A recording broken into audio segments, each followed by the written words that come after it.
John Calvin அப்படின்ற ஒரு பெரிய சீர்திருத்தவாதி. அவர் ஒரு அருமையான காரியத்தை அவர் சொல்லி இருக்கிறார். நாம் கடவுளுடைய வார்த்தையின் ஆழத்தை, வேதத்தை நல்லா புரிஞ்சுக்கணும்னா நமக்கு எந்த பெரிய படிப்பும் முக்கிய அவசியம் இல்லை. பெரிய PhD பண்ணணும், பெரிய ஞானம் இருக்கணும், பெரிய காலேஜுக்கு போய் படிக்கணும், வெளிநாட்டுக்கு போய் படிக்கணும், அதெல்லாம் இல்லை. அவங்க எல்லாரை விட, எல்லா மேதாவிகளை விட பரிசுத்த ஆவியானவர் காண்டி நம்ம மனசை திறந்து நமக்கு 2 ஞானோதயம் கொடுத்தாருன்னா நாம் வேதத்தில் இருக்கிற பல காரியங்களை தெளிவாக புரிந்து கொள்ள முடியும். எத்தனையோ மேதாவிகள், ஞானிகள் அறிய முடியாத காரியங்களை நாம் அறிந்து கொள்ள முடியும். அப்படின்னா 2 அறிவு. அதாவது நான் உதாரணத்துக்கு ஒரு உதாரணம் பயன்படுத்துவேன். வேத உலகத்துக்குள்ள வரணும்னா நம்ம 2 கதவை திறந்துக்கிட்டு அந்த 2 கதவின் மூலமா தான் வர முடியும். ஒரு பக்கம் முதல் கதவு, தேவன் எவ்வளவு பெரியவர், ஆண்டவர் எவ்வளவு பெரியவர். இன்னொரு பக்கம் நாம் எவ்வளவு எல்லையற்ற விதத்துல சீர்கெட்ட பாவிகள். கடவுள் பெரியவர், நாம் சீர்கெட்டவர்கள் என்ற 2 அறிவு நமக்கு இருக்கும்போது அந்த அறிவு தான் வேதத்தினுடைய ரகசியங்களை வெளிப்படுத்துகிற 2 கதவுகள்.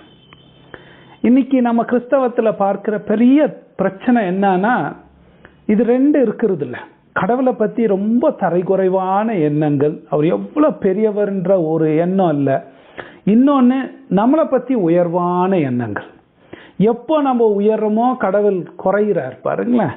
இது 2 ஏற்படும் போது சத்தியத்தை, வேத சத்தியத்தை அறிவதற்கு, அந்த வேதத்தில் இருக்கிற சத்திய அறிவின் விசுவாசத்தை நமக்குள்ள வளர்றதுக்கு வழியே இல்லாமல் போயிடுது, தடையா போயிடுது. ஆகவே நம்ம இந்த படிச்சு வருகிற பாடத்துல அதை தான் நம்ம பண்ண பார்க்கிறோம். நம்ம மனதுல அந்த கதவை திறக்க பார்க்கிறோம். முதல் கதவை திறக்க பார்க்கிறோம். முதலாவது கடவுள் எவ்வளவு பெரியவர் என்பதைத்தான் நான் வாரம் சொல்லிட்டு வரேன். இன்னைக்கு நம்ம கடைசி பகுதிக்கு வந்திருக்கிறோம். கடைசி இதை தொடர்ந்து இன்னும் பல குணாதிசயங்களை பார்த்துக்கிட்டே போகலாம். நமக்கு இந்த வருஷமே முடிஞ்சிருச்சு ஆக்சுவலா. ஆகவே இன்னைக்கு இதோடு நம்ம கடவுளுடைய குணாதிசயங்கள் என்ற பாடத்தை ஒரு முடிவுக்கு கொண்டு வர நான் பிளான் பண்ணியிருக்கிறேன். நான் நம்புகிறேன் இதெல்லாம் ஆண்டவர் எவ்வளவு பெரியவர்னு பெரிதான சிந்தனைகள் ஆண்டவரை பத்தி வளர்த்துக்கிறதுக்கு உங்களுக்கு பிரயோஜனமா இருக்கும். அந்த அறிவு உங்களுக்கு வளரணும்னா வேத கதவு திறக்க முடியாது பாருங்களேன். அநேக காரியங்களை நம்ம புரிஞ்சு கொள்ள முடியாது. ஆகவே இன்னைக்கு அவருடைய இன்னொரு 3 குணாதிசயங்களை பார்த்து நம்ம இந்த பாடத்தை முடித்து தொடர்ந்து விசுவாச அறிக்கையில் அடுத்த பேராகிராஃப்ஸை படிச்சுட்டு போவோம். ஒரு முதல் குணாதிசயம் இன்னைக்கு என்ன பார்க்க போறோம்னா, எல்லாரையும் கேட்டோம்னா கடவுளுடைய குணாதிசயங்களை எழுதுங்க அப்படின்னு ஒரு பட்டியலை கொடுத்தோம்னா என்னென்னவோ எழுதுவாங்க. கடவுள் அன்பானவர், நல்லவர், தயவுள்ளவர், கோபம் எல்லாம். ஆனா ஒரு குணாதிசயத்தை பொதுவா மக்கள் எழுதவே மாட்டாங்க. அது என்னன்னா, கடவுள் நீதி உள்ளவர், காட் ஆஃப் ஜஸ்டிஸ். கடவுள் நீதிபரர், நியாயம் உள்ளவர் இல்லைங்களா, நியாயாதிபதி. அது பிரபலமே இல்லை. கடவுள் ஒரு நியாயாதிபதி, ஒரு ஜஸ்ட் காட், நீதியான தேவன். ஜனங்க அதை யோசிக்கிறது இல்லை. ஏன் யோசிக்கிறது இல்லை அப்படின்னா, கடவுள் எவ்வளோ ஜஸ்ட், எவ்வளோ நியாயாதிபதியா இருக்கிறார், அவர் எவ்வளோ நீதி உள்ளவரா இருக்கிறார்ன்றதை நினைச்சு பார்க்கும்போது நடுக்கமே வந்துடும், நமக்கு பயம்தான் வந்துடும். கடவுள் ஒரு ஜட்ஜ். நீங்க யாராவது ஒரு கோர்ட்டுக்குள்ள போயிருக்கிறீங்களா எனக்கு தெரியாது. ஏன்னா ஒரு மனுஷ கோர்ட்டுக்குள்ளெல்லாம் போனீங்கன்னா ஏதாவது ஒரு கேஸில் அங்கே பார்த்தீங்கன்னா ஜட்ஜுன்னு பெரிய கோர்ட்லலாம் கொஞ்சம் பார்த்தீங்கன்னா ஜட்ஜு ரொம்ப சீரியஸான ஒரு மேன்மையான ஒரு பணி இல்லைங்களா. எல்லாரும் அந்த ஜட்ஜை கூப்பிடுற விதமே யோர் ஆனர், யோர் ஆனர்ன்னு தான் கூப்பிடுவாங்க. அவர் வரும்போதே, அவர் வராருன்றது அறிவிக்கிறதுக்கு ஒருத்தர் இருப்பார். அவர் வரும்போது எல்லாரும் எந்திரிச்சு நிற்கணும் இல்லைங்களா. அதுக்கப்புறம் அவர் உக்காந்த பிறகு தான் எல்லாரும் உட்காரணும். அங்கே ஏதாவது நம்ம தரக்குறைவா பேசணும்னா அவர் ஒரு சுத்தியலை வச்சுட்டு இருக்காரு, ஆர்டர் ஆர்டர் அப்படின்னு நிறுத்திடுவார். அந்த மாதிரி ஒரு சீரியஸான ஒரு ரோல். இப்போ அந்த ஜட்ஜே பார்க்கறதுக்கு ஒரு பயமா இருக்கும். போய் அவங்களுக்கு முன்னாடி நின்று பேசுறதுக்கே ஒரு கொஞ்சம் நடுக்கம் கூட எடுக்கும். நான் ஒரு வாட்டி அந்த மாதிரி சாட்சி கொடுக்கணும்னு போய் நின்று எனக்கு கொஞ்சம் பயம்தான் வந்துருச்சு வாலிப நாட்கள்ல. ஒரு மனுஷ ஜட்ஜுக்கு முன்னாடியே நமக்கு இப்படி பயம் எடுக்குதுன்னா, உலகளாவிய உலகத்துக்கெல்லாம் நியாயாதிபதியான அவர் கடவுள், அவர் எவ்வளவு பயங்கரமா இருப்பாரு. அந்த தேவன் இந்த உலகத்தை, இந்த உலக மனுஷ ஜட்ஜு கூட இப்பெல்லாம் கோர்ட்டுங்கெல்லாம் இன்னும் அரசாங்கத்துக்கு சாதமாக போகுது. ஆனா வளைக்க முடியாத நீதி உள்ளவர். ஒவ்வொரு மனுஷனையும் தான் அவனுடைய மனசாட்சியில எழுதின 10 கற்பனையின்படி நியாயம் தீர்க்கக்கூடிய தேவன்.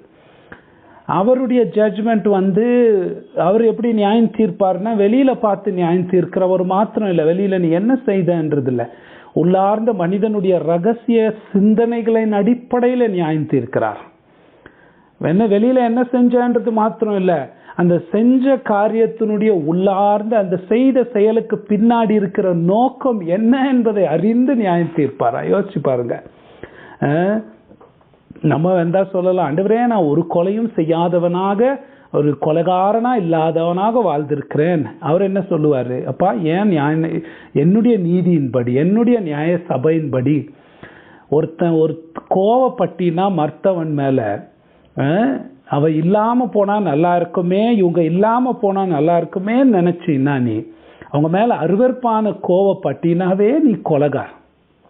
என் கோர்ட்ல ஒரு பெண்ணை பார்த்து இச்சித்தினாவே நீ வேசித்தனங்கார். நீ ஒரு வீணான பேசுகிற ஒவ்வொரு வார்த்தையும் நான் கணக்குல வைத்து ஜட்ஜ் பண்ண போறேன். அந்த மாதிரி ஜட்ஜுக்கு முன்னாடி யாருங்க நிக்க முடியும்? அதனால்தான் மனுஷருங்க பொதுவா அவரை பத்தி, அவருடைய நீதி நியாயத்தை பத்தி சிந்திக்கிறது இல்லை. அன்பு இறக்கம் அதெல்லாம் சிந்திச்சுட்டு போயிடும். அது என்னத்துக்கு நமக்கு வம்புன்னு. கடவுளுடைய குணாதிசயங்களை சிந்திக்கும் போது வெறும் நல்ல காரியங்களை ஒண்டி சிந்திச்சோன்னா என்ன ஆயிடும் தெரியுமா? நமக்கு வசதியான காரியங்களை ஒண்டி சிந்திச்சோன்னா பைபிள் வெளிப்படுத்துகிற தேவனை நம்ம சிந்திக்க மாட்டோம். நமக்கா ஒரு விக்கிரத்தை நம்ம ஏற்படுத்திக்கும். அதான் பிரச்சனை இன்னைக்கு கிறிஸ்தவத்துல. கடவுள் அவர் ஒரு பக்கம் மிகுந்த நீதி உள்ளவர், பரிசுத்தம் உள்ளவர், மிகுந்த கோபம் உள்ளவர்ன்றதை யோசிக்கிறது இல்லை. அவர் வெறும் அன்புள்ளவர், தயவுள்ளவர்ன்றதே நல்ல குணத்தையே பார்த்து வச்சுக்கிட்டு இருந்தோம்னா அது நம்மளா ஏற்படுத்திக்கிட்ட ஒரு விக்கிரம். அது கடவுள் வேதத்துல எப்படி வெளிப்படுத்துகிறாரோ அந்த மாதிரி நம்ம புரிஞ்சுக்கணும். நம்ம அவருடைய நீதியை பத்தி புரிஞ்சுக்கிட்டா தான் மற்ற குணாதிசயங்கள்லாம் நமக்கு ரொம்ப பிரகாசமா தெரியும். ஓகே, அவருடைய நீதி, அவருடைய ஜஸ்டிஸ், அவருடைய என்ன அப்படின்னா, நீதினா என்ன? ஒரு நீதினா ஒவ்வொரு மனுஷனுக்கு அவன் எதுக்கு தகவோ அதை தருவது. To give everyone's due. ஒவ்வொரு மனுஷன் எதுக்கு தகுதியோ, என்னத்துக்கு தகுதியோ அதை கொடுப்பது. இது கடவுளுக்கு நம்ம அப்ளை பண்ண முடியாது. ஏன்னா உலக ஜட்ஜுங்க அப்படிதான் செய்யலாம். ஒவ்வொரு மனுஷன் அவனுக்கு எது, அவன் நிரபராதியா, குற்றவாளியா, பெரிய குற்றமா, சின்ன குற்றமா பார்த்து அவனுக்கு தண்டனையோ வெகுமதியோ கொடுக்கறது. ஆனா எல்லாத்தையும் படைத்த தேவன், நம்ம ஏற்கனவே பார்த்தோம், அவர் தன்னியல்புள்ள தேவன், நம்ம மேல சார்ந்திராத தேவன். அவர் எல்லா மனுஷனுக்கும் எந்த விதத்தையும் கடன் படலையே. அவர் எதுக்கு நீதியா நடக்கணும் இல்லைங்களா? அவர் என்னென்னலாம் செய்கிறாரோ யாருமே அவர் கேள்வி கேட்க முடியாது. ஏன்னா இறையாண்மைனா கேள்வியை கேட்க முடியாது. சாவரன் தானே, யாருமே கேள்வி கேட்க முடியாது. ஏன்னா ஆனா இந்த அதிசயமான குணாதிசயம் தான், அவர் இறையாண்மை தேவனா செயல்பட்டாலும் அவருடைய நீதியினால் கட்டுப்படுத்தப்படுகிறார். அவருடைய ஜஸ்டிஸ், அவருடைய நீதி அவரை கட்டுப்படுத்துகிறது. அவர் எந்த அளவுக்கு நீதிபரர்னா, அவர் செய்கிற, அவர் வெறும் நீதியானதை மாத்திரம் செய்வார்னு இல்லை, அவர் எதெல்லாம் செய்கிறாரோ அதெல்லாம் நீதியானது தான். நீதிக்கு ஸ்டாண்டர்டே அவர் தான். உபாகமோ 32:3 இப்படி சொல்லுகிறது, கர்த்தருடைய நாமத்தை பரிசுத்த பண்ணுவேன், நம்முடைய தேவனுக்கு மகத்துவத்தை செலுத்துவேன், அவர் கண்மலை, அவர் கிரியை உத்தமமானது, அவர் வழிகள் எல்லாம் நியாயம், அவர் நியாய கேட்டில்லாத சத்தியமுள்ள தேவன், அவர் நீதியும் செம்மையானவர். பாருங்களேன் எவ்வளவு கொண்டாடுது. அவருடைய வழிகள் எல்லாம் நீதி, அவர் நீதி உள்ளவர், நியாயம் உள்ளவர், நீதியில் பர்ஃபெக்ட், செம்மைய பர்ஃபெக்ட் நீதியில. ரெவலேஷன் 15:3 பரலோகத்தில் எல்லாம் போய் சேர்ந்த பிறகு ஒரு நாள் உலகமே என்ன பாடுமா, கர்த்தர் நீதி உள்ளவர், அவருடைய வழிகள் எல்லாம் நீதியும் சத்தியமும் அப்படின்னு எல்லாரும் பாடுவாங்களாம். அவருடைய சிங்காசனம் நீதியின் சிங்காசனம். அவர் நீதியில வாசம் பண்ணுகிற தேவன். அவர் என்னென்னலாம் செய்கிறாரோ நீதி உள்ளவர். நாம் அநேக நேரத்தில் அப்படியா நமக்கு தெரியுது. கடவுள் சில பேர்லாம் சொல்லுவாங்க, நான் நியாயம் செய்கிறாரு கடவுளுங்க, ஏங்க அப்படி செய்கிறாரு, சென்னையில் என்னங்க புயல், அப்படியெல்லாம் நம்ம கடவுளை நியாயம் தீர்க்கத்தான் மனுஷனுக்கு வழி. அவர் தான் நியாயாதிபதி, ஆனால் அவரையே நியாயம் தீர்க்கிறது தான் வழி. பாவத்தில் விழுந்த நாம், சுயநல எண்ணம் கொண்ட நாம், நமக்கு குறுகியான பார்வை இருப்பதனால் சில நேரங்களில் கடவுள் செய்கிறது நமக்கு நீதியாக தெரிய மாட்டேங்குது. ஒரு விபத்து நடந்துச்சுன்னா, இல்லை ஒரு ஒரு நமக்கு ரொம்ப அநியாயம் நடந்துருச்சுன்னா, ஏன் மனுஷருங்க புலம்புறாங்க? ஏன் மனுஷனுக்குள்ள ஒரு கோபமோ ஒரு வெறுப்போ இருக்கு? ஒரு குழந்தை இறந்து போச்சு, என் குழந்தை என்ன உடனே, எனக்கு ஒரு கேன்சர் வந்த உடனே என்ன கடவுளுக்கு கண்ணு இருக்கா, அவர் ஏன் இப்படி அநியாயம் செய்கிறாரு? கடவுள் மேலே தான் பழி சொல்கிறவங்க இருக்கிறாங்க. நான் ஏன் ஏழையாக இருக்கிறேன், அநியாயம் செய்கிறவங்க ஏன் எவ்வளோ பணக்காராக இருக்கிறாங்க, எனக்கு ஏன் இந்த வியாதி, மோசமானவங்க நல்லா இருக்கிறாங்களே. ஆனால் நம்ம கடவுளை நியாயம் தீர்க்க முடியுமா? அவர் நீதியை நியாயம் தீர்க்க முடியுமா? யோபு அதானே, அவருக்கு வர கஷ்டத்தில் வரும்போது இதான் அவர் கேள்வி கேட்டுக்கிட்டே இருந்தார். அவர் ஏன் அப்படி செஞ்சார், இப்படி ஏன் செஞ்சார், புக்கே ஃபுல்லாக கேள்விகள் தான் வரும். அப்படி ஏன் பண்ணார்?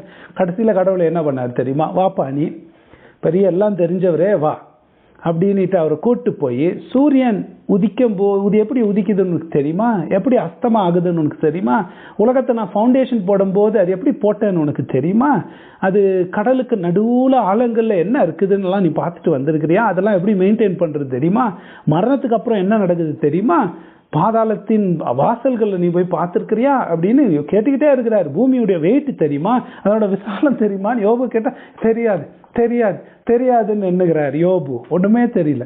அதெல்லாம் தெரியல உனக்கு. கடவுள் செய்கிறது ஒண்டி நீதி இல்லைன்னு எப்படி உன்னால் தீர்க்க முடியும்? உனக்கு என்ன அறிவு இருக்கு? குருவி மூளை வச்சுக்கிட்டு அது எவ்வளோ தப்பு. ஒன்றுமே தெரியாத ஆளுங்க. அந்த சராசரத்துக்கும் தேவனானவர் நம்ம வாழ்க்கையும் நம்முடைய ஆயுசையும் அரசாங்கத்தையும் இதெல்லாம் வச்சு என்ன செய்ய போறாரு, இதுக்கு முன்னாடி அவருடைய திட்டங்கள் எப்படி நிறைவேற்றுறாங்கலாம் நமக்கு தெரியாது. நம்ம எப்படிங்க அவரை போய் நியாயம் தீர்க்கிறது? நம்ம வாழ்க்கையில் ஒரு தப்பு நடந்தது, ஒரு கஷ்டம் நடந்துருது, ஒரு விபத்து நடந்தது, இது ஏச்சு என்ன செய்கிறாரு, நமக்கு எப்படி இது தப்பு, இது அவர் செஞ்சிருக்க கூடாதுன்னு எப்படி நியாயம் தீர்க்க முடியும்? அவர் நீதிபரர் இல்லைங்களா? இன்னைக்கு அது குழப்பமா இருக்கலாம். ஆனால் ஒவ்வொரு நாள் வரும். ரெவலேஷன் 15 போட்டிருக்க மாதிரி ஒவ்வொரு வாயும் அறிக்கையிடும், தேவனே நீ நீதி உள்ள தேவன், யூ ஆர் ஜஸ்ட், உம்முடைய வழிகள் எல்லாம் நீதி உள்ளது. அது ஒரு நாள் வரப்போது, ஒரு ஃபைனல் ஜஸ்டிஸ், ஒரு கடைசி நாள் அவர் எல்லாரையும் நியாயம் தீர்த்தாலும் இந்த காலத்தில் பராமரிப்பில் அவருடைய நியாய தீர்ப்பு நடக்குது. அதை பார்க்க கண்ணுள்ளவர்கள் பார்க்க கடவார்கள்னு வேதம் சொல்ற மாதிரி. மற்ற மதங்கள் அவங்க கர்மா அப்படின்னுவாங்க, நம்ம செஞ்சது நமக்கு வாய்க்கும்னா. ஒரு இடத்துல எங்கள் சர்ச்சில் ஒரு பிரசங்கம் பண்ணியிருக்க, பழிவாங்கிற பராமரிப்பு. பழிவாங்கிற பராமரிப்பு. ஆண்டவர் இந்த உலகத்தில் அவருடைய நீதி இறுதியாக நியாயம் தீர்க்க தான் போறாருன்னு, இந்த உலகத்தில் மக்கள் செஞ்ச தப்புங்களுக்கு அவங்களுக்கு நீதியும் செஞ்சுட்டு தான் வர்றார். அது டெஃபினட்டாக நடக்குது. பாருங்களேன், நோவா டைமில் ஒரு நியாய தீர்ப்பு வந்துச்சு. எல்லாரையும் பொறுமையாக இருந்து அவங்கள தண்ணியில் இது பண்ணிட்டார். சோதோம் குமாராக்கு எகிப்து அரசன் 400 வருஷம் என்ன கொடுமை பண்ணிக்கிட்டு இருந்தான் ஃபாரோ, அவனுக்கு வந்துச்சு 400 வருஷத்துக்கு அப்புறம் இல்லைங்களா? இஸ்ரவேல் மக்கள் யோசுவா காலத்தில் பார்க்குறோம், அடோனி பெசக்னு ஒரு ராஜா இருந்தான். அவன் வேலையை மற்ற ராஜாக்களை வென்று அவங்க கையில் இருக்கிற விரலையும் காலில் இருக்கிற விரலையும் வெட்டிட்டு அவன் சாப்பிட்டு போட்ட கீழே இருக்கிற டேபிள் கிட்ட போடுற நாய்ங்க மாதிரி வச்சுருப்பான். அவன் சாப்பிட்டு மிச்சம் போடுறத சாப்பிட்டுக்கிட்டு இருப்பாங்க. அவ்வளோ பெரிய ராஜாக்களை 70 ராஜாக்களை அப்படி வச்சுருந்தானா. ஆனால் அந்த யோசுவா புக்கில் சொல்லுது, ஆண்டவர் அவனை இஸ்ரவேல் ஜனங்க பிடிச்ச உடனே அவனுக்கு அப்படி அவன் விரலுகள்லாம் வெட்டி, அவன் காலில் இருக்கிற விரலுங்கள்லாம் வெட்டி அவனை அப்படி பண்ணிட்டாங்க. அவன் என்ன மற்றவங்களுக்கு செஞ்சானோ அது நமக்கு நடக்குது.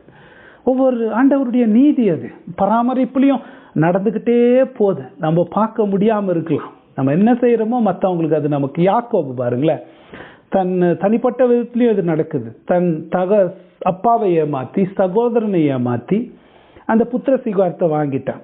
அப்புறம் வாழ்க்கையெல்லாம் பார்த்தீங்கன்னா அவனை ஏமாத்துறதான். அவன் செஞ்சது அவனுக்கு லாபான் வந்து அவனை ஏமாற்றி 20 வருஷம் வேலை செய்ய வச்சுக்கிட்டான். தன் சொந்த பிள்ளைகளையே அவனை ஏமாற்றி யோசேப்பு இறந்துட்டான்னு சொல்லி ஆட்டு ரத்தத்தை போட்டு அவனை ஏமாத்தினாங்க. அந்த மாதிரி நம்ம மற்றவங்களுக்கு செய்யறது நமக்கு நடக்கிற நீதியை பார்க்கிறோம். பராமரிப்புல அரசன் இன்று கொள்வான், தெய்வம் நின்று கொள்ளும்னு ஒரு பழமொழி இருக்கு இல்லைங்களா? ஆண்டவர் நிதானமா தான் செய்யறாரு, ஆனா நிச்சயமா செய்யறாரு. அவருடைய நீதி நடக்குது. அவரு டிலே தான் பண்றாரு, உடனே தண்டிக்கிறதா இல்லை. ஏன் அவருடைய ஞானத்துல போஸ்ட்போன் பண்றாரு?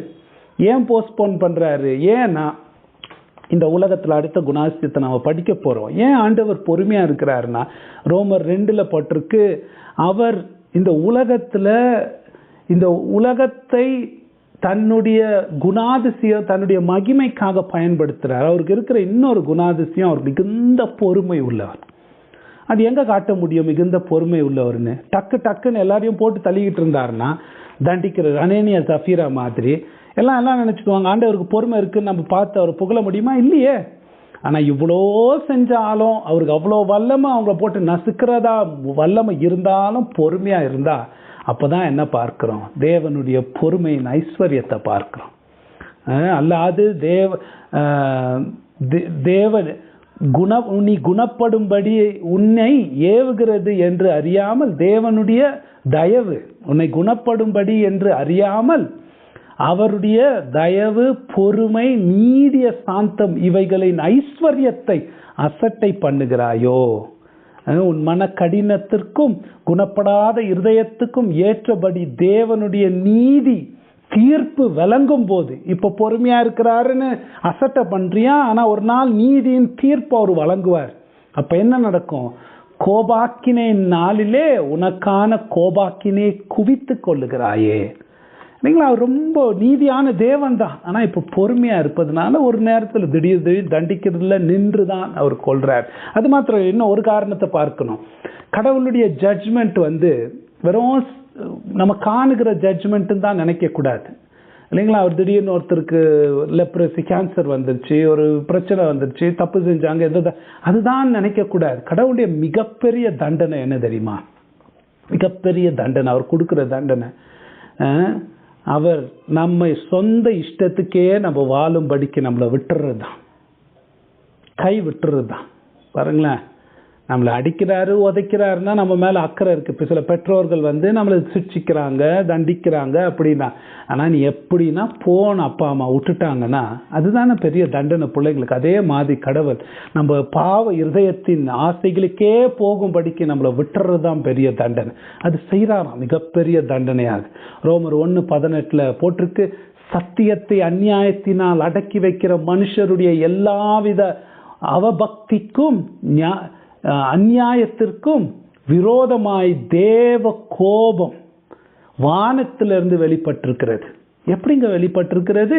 எங்கங்க இடி முழக்கம் ஒன்றும் காணுமே. எப்படி? ஆவிக்குரிய கோபம் வெளிப்பட்டிருக்கு. என்ன? அவர்களை இழிவான சிந்தைக்கே அவர் ஒப்பு கொடுத்துட்டார்.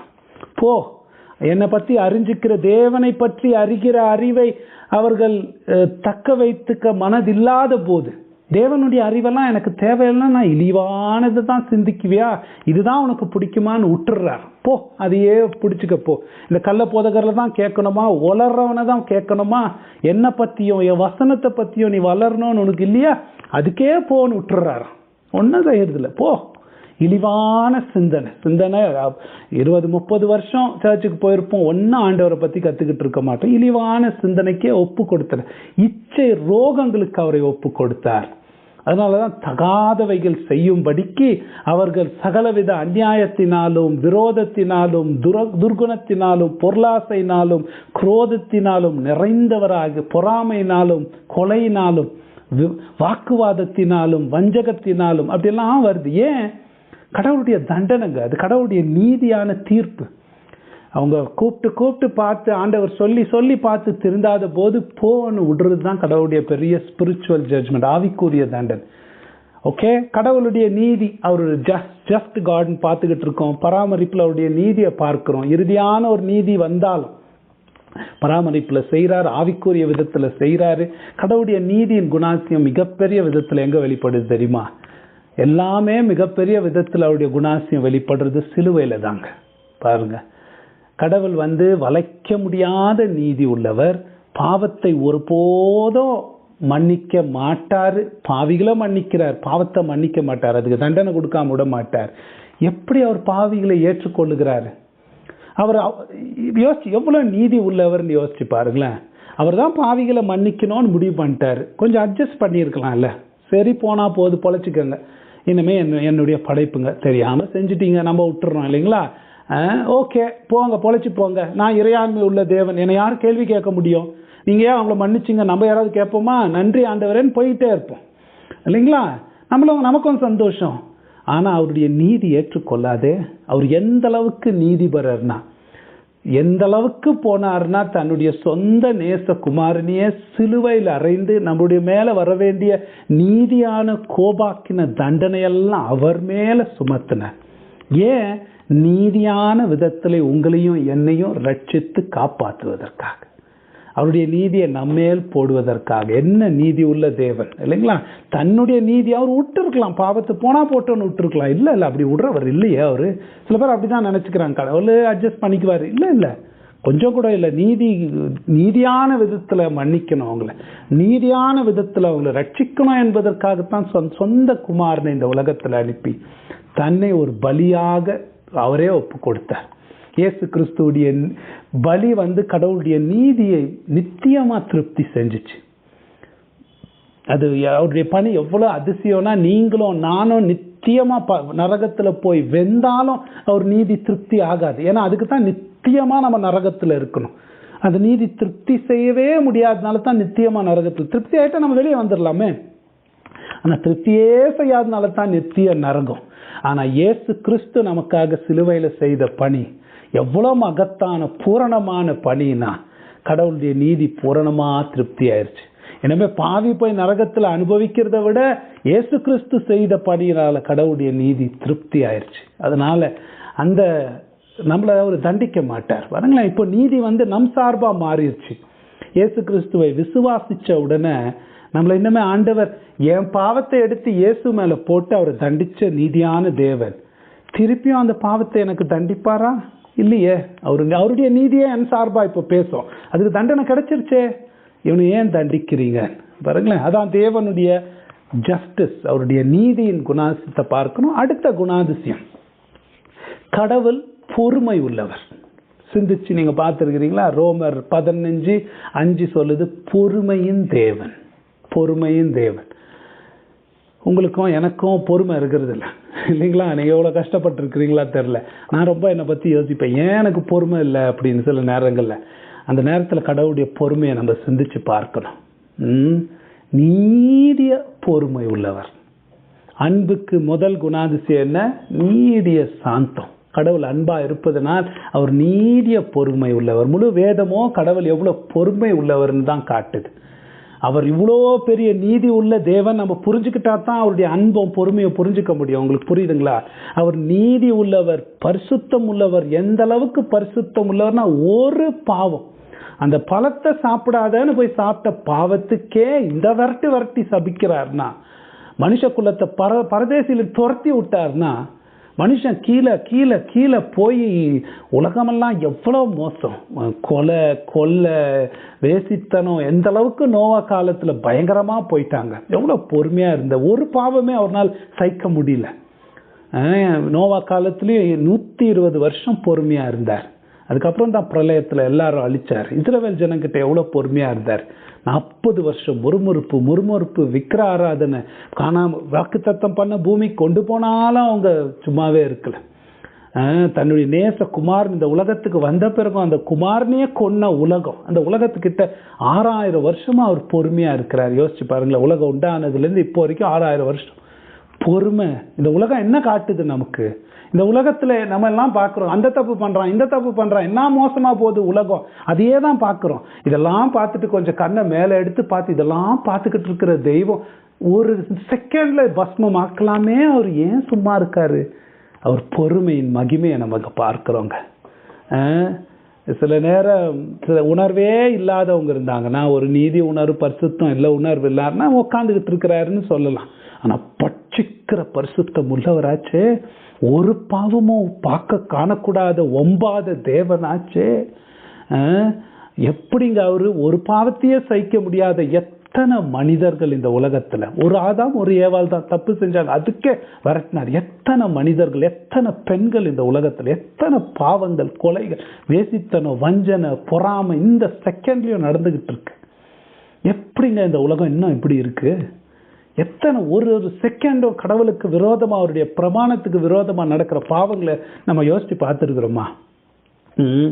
நம்ம பொறுமையா, அதுவும் நம்மளால ஒன்றும் முடியலன்னா பொறுமையா தான் இருக்கணும், வேற வழி இல்லை. பொறுமையா இருப்பா, உன்னால என்ன செய்ய முடியும்னுவோம்.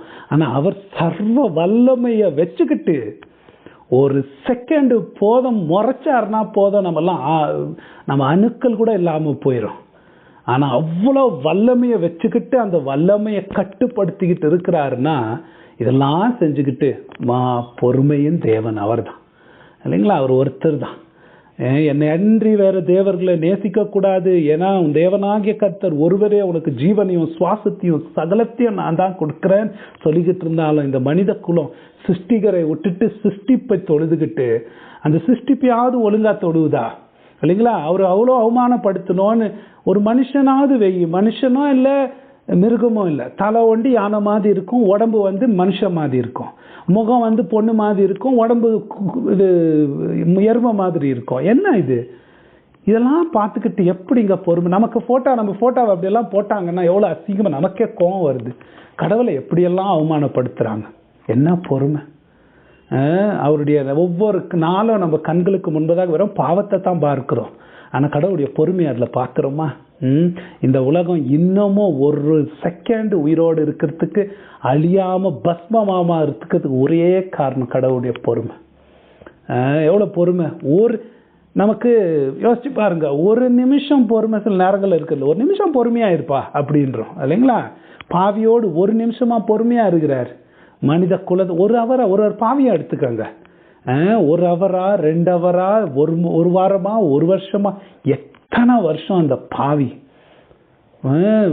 70 80 100 நோவா காலத்துக்கு முன்னாடி 1000 வருஷம் அந்த ஒரு பாவியோடு என் ஆவி எப்பொழுது மனுஷனோட ஆவியோடு போராடாதுன்னு சொல்லி தான் அவன் ஆயுசை குறைச்சார் இல்லைங்களா? இப்போ கூட ஒரு 50 70 வருஷம் வாழ்றான ஒவ்வொரு செகண்டும் அவருக்கு எப்படி இருக்கும்? நம்ம அதை யோசிக்கிறதுல. கடவுள் அவ்வளவு பரிசுத்தரா இருந்தா அவர் எப்படிங்க இதெல்லாம் சகிச்சுக்கிட்டு இருக்கிறாரு? அதுவும் அவர் படைச்ச உலகத்துல வச்சுக்கிட்டு எப்படிங்க இருப்பாரு? எங்க வீட்டுல பாத்தீங்கன்னா, எனக்கு ஒண்ணு பிடிக்காது. எங்க வீட்டுல சாப்பாடு வேஸ்ட் பண்றது பிடிக்காது. அது எங்க வீட்டுல தெரியும். சாப்பாடு வேஸ்ட் பண்ணாங்கன்னா அப்படியே கொஞ்சம் எனக்கு ஆட்டாம தான் பண்ணுவாங்க. ஏன்னா எனக்கு பிடிக்கவே பிடிக்காது, ரொம்ப கோபமா வரும். ஏன்னா நம்ம எவ்வளவு கஷ்டத்துல இருந்து நம்ம இருந்திருக்கிறோம்ன்றத உணர்வு. சாப்பாடை வேஸ்ட் பண்ணக்கூடாது, ஆண்டவர் கொடுத்தது. ஆண்டவரே 2 அப்பம் 5 மீன் அதெல்லாம் மிச்சமானதை எடுத்து இது பண்ணல, அதனால நம்ம வேஸ்ட் பண்ணக்கூடாதுன்னு. ஆனா கடவுளுக்கு அவருடைய உலகத்தை, அவருடைய வீடு, அவர் கொடுக்கிற சுவாசம், அவர் தான் ஒவ்வொரு நேரமும் பராமரிக்கிற இடத்துல இத்தனை பாவங்கள் நடக்குது. எப்படிங்க அவர் பொறுத்துக்கிட்டு இருக்காரு? நமக்கு மேல இருக்கிறவங்க யாராவது நம்மளை அவமானப்படுத்தினா ஒரு வேலை வேற ஒன்றும் செய்ய முடியாது பாஸ்ன்னு சொல்லி பொறுமையா இருக்கலாம். இதுங்கெல்லாம் ஒன்றும் இல்லாத புழுங்க நமக்கு கீழே. என்ன அவமானப்படுத்துதுங்க, என்ன கேவலப்படுத்துது. அவர் செய்ய வேண்டியதெல்லாம் அவர் தாங்கிட்டு இருக்கிறார். யோசிச்சு பாருங்களேன், வேதம் என்ன சொல்லுது? அவருடைய தாங்கறதுனால தான் நம்ம அணுக்கள்லாம் ஒட்டி இருக்கு. அவர் தாண்டி கையை எடுத்துட்டாருன்னா நம்ம இல்லாம போயிடுவோம். மண்ணு கூட மிஞ்சாது. ஆனா மனுஷன் ஒவ்வொரு நேரமும் கோவப்படுத்துறானே. அதை எப்படி கோவப்படுத்துறான்? உதாரணத்துக்கு யோசிச்சு பாருங்க. ஒரு தேலை கையில வச்சுக்கிட்டு இருக்கிறீங்க, அந்த தேல் கொட்டுன்னு கொட்டுது. அந்த தேலை இப்படியே விட்டுட்டோம்னா கீழே போய் நரகத்துல அக்கினியில வேகும். விட்டானா போய் வேகட்டும் அப்படின்னு கொட்டுது. ஆனாலும் 1 வருஷம் 2 வருஷம் 3 வருஷம் 50 வருஷம் திருந்துறதே இல்லை மனுஷன். சில பேர் எத்தனை வருஷம் சொன்னாலும் பெருமை அகங்காரம், என்னை படைச்ச தேவன்னு திருந்துறதும் மனம் திரும்புறதும் நொறுங்குண்ட இருதயமும் பாவ உணர்வும் இல்லை. நான் பெருமையான காலை தூக்கிட்டே சுத்திக்கிட்டு கிடக்குறானுங்க கிழவனுங்க. ஆண்டவருக்கு ஒரு தாழ்மை, ஒரு பொறுமை, ஒரு மனம் திரும்புதல இருக்கிறதுல எத்தனை வருஷம் ஒன்று தாங்கி இருக்கிறாரு. பர்த்டே கொண்டாடுறியே, அந்த தேவனுக்கு மனம் திரும்பி வந்திருக்கிறியா? உன் பாவங்களையும் அக்கிரமங்களையும் உன்னுடைய அயோக்கியத்தனத்தையும் பொறுத்துக்கிட்டு வராரு. ஒரு செகண்ட் விட்டா போச்சு. ஆனா தேல் மாதிரி அவர் கொட்டிக்கு, நீ செய்யற ஒவ்வொரு வார்த்தையும் செயல்களும் தேல் மாதிரி அவர் கொட்டுது. ஆனாலும் பிடிச்சிக்கிட்டு வர பொறுமையின் தேவன் அவர், பொறுமையின் தேவன் இல்லைங்களா? யோசிச்சு பாருங்க, அதை நினச்சிக்கிட்டே போகலாங்க. நம்மனா சில நேரங்களில் கோமாவரம் ஒருத்தர் செய்யும் போது பொறுமையிலேருந்து திட்டிடுவோம். அப்புறம் கொஞ்சம் சரியாயிடும், பிள்ளைங்களோ வைஃபோ அப்புறம் கொஞ்சம் அட்ஜஸ்ட் செய்ய மறந்து விட்டுடுறோம் அவங்க பண்ணதை, அந்த உணர்வும் போயிடுது.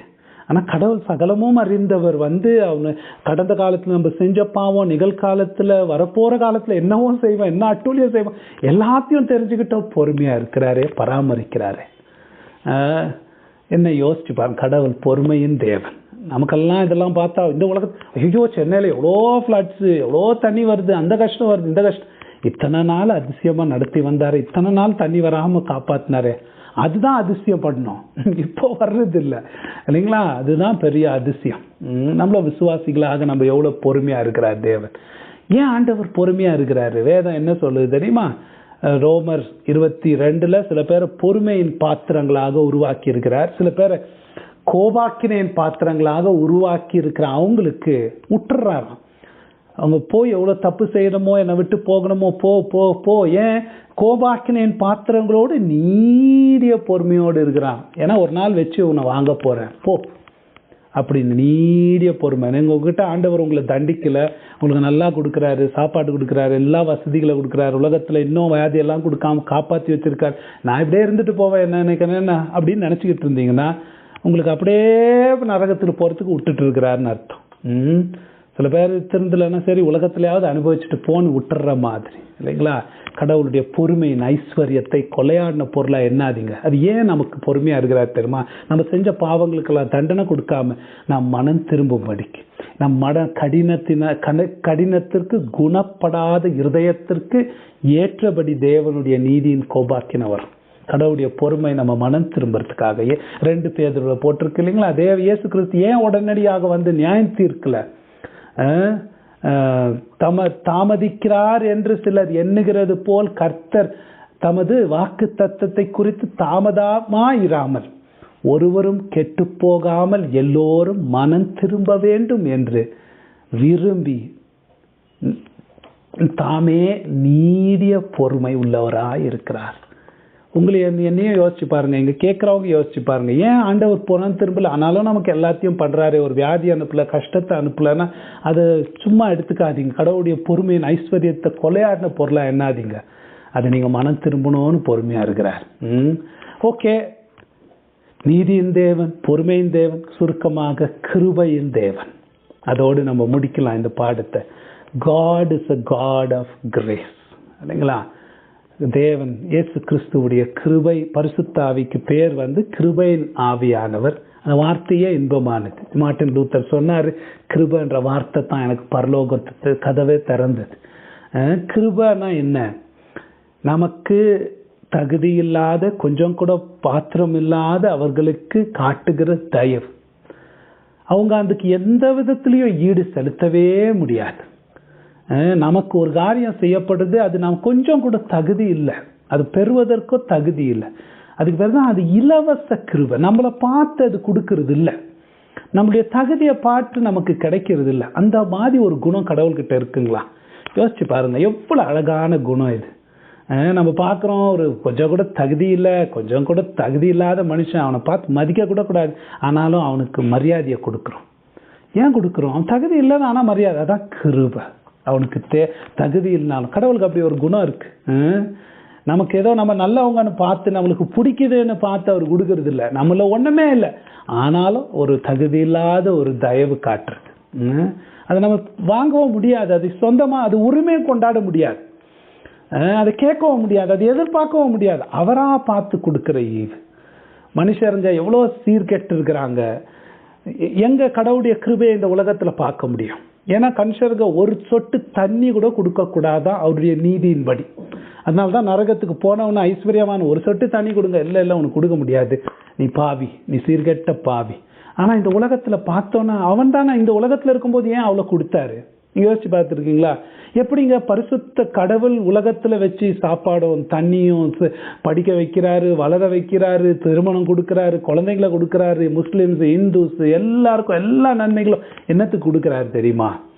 அவங்களாம் நினைச்சுக்கிட்டு இருக்கலாம் அது நமக்கு ஏதோன்னு நினைச்சு. வேதம் என்ன சொல்லுது தெரியுமா? அது கடவுளுடைய பொதுவான கிருபை. ஒவ்வொரு மனுஷனுக்கும் இந்த உலகத்துல கிடைக்கிற ஒவ்வொரு ஆகாரமும் மூச்சும் இதுவும் அவன் தகுதியானவனா, அது அவருடைய கிருபை, பொதுவான கிருபை. எல்லாருமே இந்த உலகத்துல பொதுவான கிருபை, அதான் பாசிட்டிவ் கிரேஸ். நெகட்டிவாக இந்த உலகத்துல ஒவ்வொருத்தரும் சீர்கெட்ட பாவி பிசாசு மாதிரி நடந்துக்கணும், அந்த இதுல கல்லறையில போய் கையெல்லாம் கிழிச்சுக்கிட்டு வெறி பிடிச்ச மாதிரி இருந்தாங்க இல்லையா, அந்த மாதிரி தான் அந்தகார பிரபு நம்மளை ஆட்டி படைக்குது, பிசாசின் பிள்ளைகளாக அவிவிசுவாசிகள் இருக்கிறாங்கன்னு சொல்லுது. நம்ம ஏன் உடனே பேய்கள் மாதிரி பிசாசுகள் மாதிரி நம்ம ஆடாம வெறி பிடிச்சு ஆடாம இருக்கிறோம்? நம்ம நல்லவங்கன்றதுனால இல்லை. கடவுளுடைய பொதுவான கிருபையில இன்னொரு கிருபை என்ன தெரியுமா? கட்டுப்படுத்துகிற கிருபை. நம்ம உள்ளத்துல இருக்கிற எல்லா பாவத்துக்கும் எல்லாத்துக்கும் வேறும் விதையும் நமக்குள்ள இருக்கு. பெரிய ஒரு ரேபிஸ்ட் ஆகிறதுக்கும், கொலகாரம் ஆகிறதுக்கும், பொருளாசை பிடிச்சவன் திருடன் ஆகிறதுக்கும் வேறு நமக்குள்ள இருக்கு. ஆனா அதெல்லாம் வெடிச்சு வெளியே வராதபடிக்கு நம்மளை கட்டுப்படுத்துகிறது கடவுளுடைய கிருபை. நரகத்தில் அதெல்லாம் தொடர்ந்து விட்டுருவார். அதனால தான் கடுப்படிப்போம், பிசாசுகளோடு நம்ம ஒன்றா இருப்போம் நரகத்துக்கு போகிறோம். ஆனால் இந்த உலகத்தில் ஒழுங்கும் வளர்த்த விதமும் வெளிப்பிரகாரமான ஒழுக்கமும் போலீஸும் அதுவும் இதுவும் இருக்கிறதுனால தான் அடங்கி இருக்கிறோம்னா அது கடவுளுடைய கட்டுப்படுத்துகிற கிருபை. நம்மளை மோசமான நிலையில் போகாமல் இல்லைங்களா, அதனால வச்சிருக்கிற பொதுவான கிருபை. இன்னொரு கிருபை அவர் காட்டுறார். பொதுவான கிருபை மாத்திரம் இல்லை, இந்த உலகத்துல எல்லாருக்கும் பொதுவான கிருபை தான். இன்னொன்னு ரட்சிக்கும் கிருபை அவர்கிட்ட இருக்கு.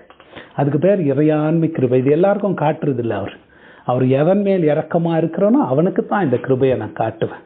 அவருடைய மற்ற குணாதிசயங்கள் மாதிரி இதுவும் எல்லையற்ற ஒரு குணாதிசயம். இது காமிச்சுக்கிட்டே இருக்குது. பொங்கி வருகிற கிருபைன்னு கூட இதுக்கு பேர் இருக்கு.